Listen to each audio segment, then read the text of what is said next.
What's good, y'all? Elvis here. Creation is the power of God. And if you believe we're made in his image, then you have to believe we all have the capacity for creativity.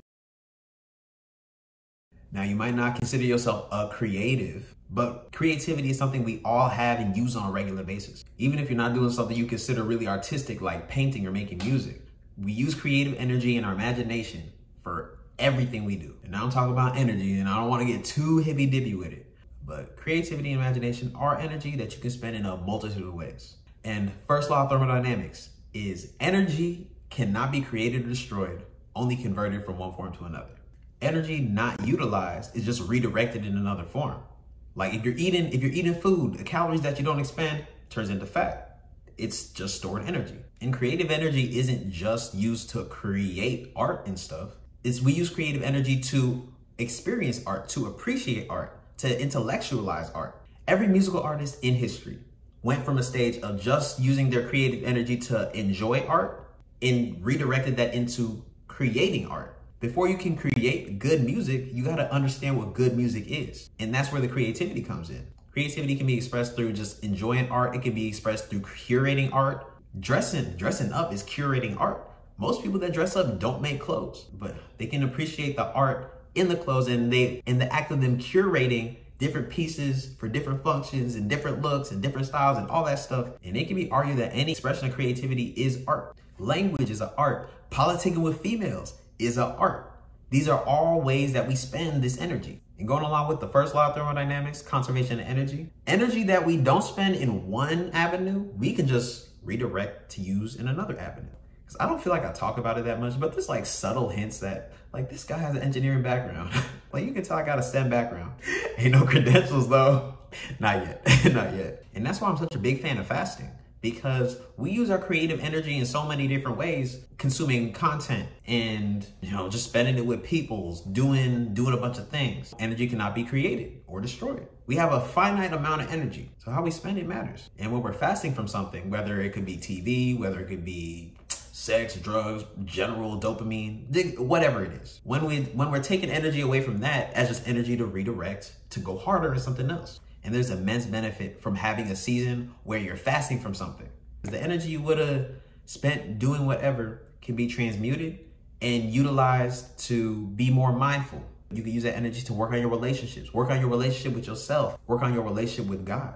Like a personal example for me, I smoke weed. And I've taken a bunch of breaks from smoking, not because I smoke heavy or it's getting in the way of anything I have to do. It's just, that's another expense for my energy. And most recently, I decided to cut back from a lot of things. I was fasting from a whole lot of things. I realized there was a few things in my life that weren't getting the priority that I really wanted them to have.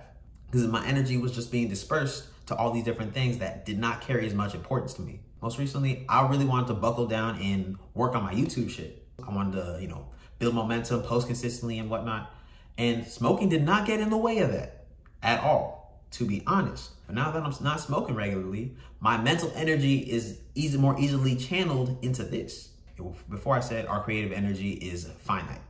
And I do believe that. But as a human, I believe our capacity for creativity is limitless. Like creativity is similar to a muscle. An analogy that I think of is when I first started working out, I couldn't do pull-ups. It didn't matter how much I ate. It didn't matter what my calorie intake was. My muscles were weak and they weren't using that energy efficiently. So I couldn't do pull-ups. But over time, as I channel my energy into working out and into being able to do pull-ups, first I wasn't doing that many, but I made the habit of constantly doing it. So what my body did was adjust so it could utilize that energy more effectively. And before, if I didn't eat well, I could barely do pull-ups. But now on an empty stomach, I can do a bunch of pull-ups. And it's not because I weigh less or anything. It's because I built the muscle memory. What we need to do to be more creative, we need to build our creative muscle memory. And a good analogy for that is when I first started designs.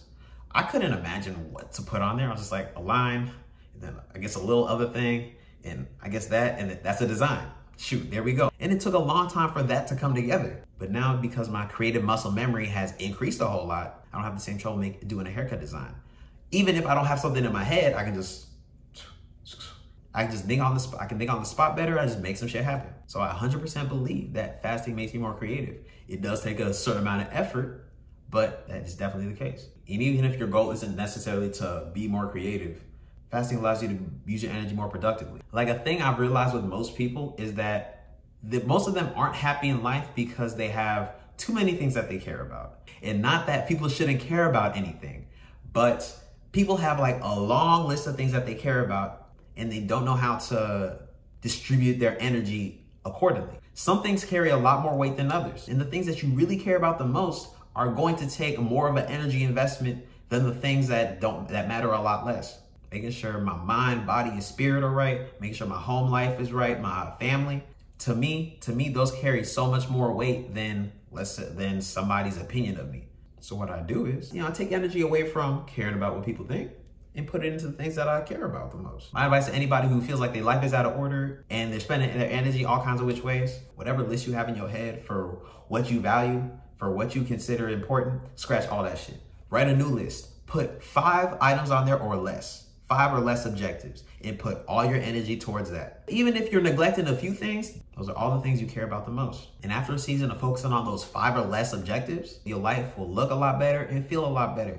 And it won't be perfect because there's other things that have yet to be handled. But after a season, let's say a few months, maybe a year, maybe a few years of just working on these few things, those 5 or less objectives that you have will take a lot less energy to maintain on a regular basis. And then you can just take that energy and sprinkle it around all the other things that need attention. The end result will be your life looking more and more like how you want it to look. All right, so that's basically my spiel.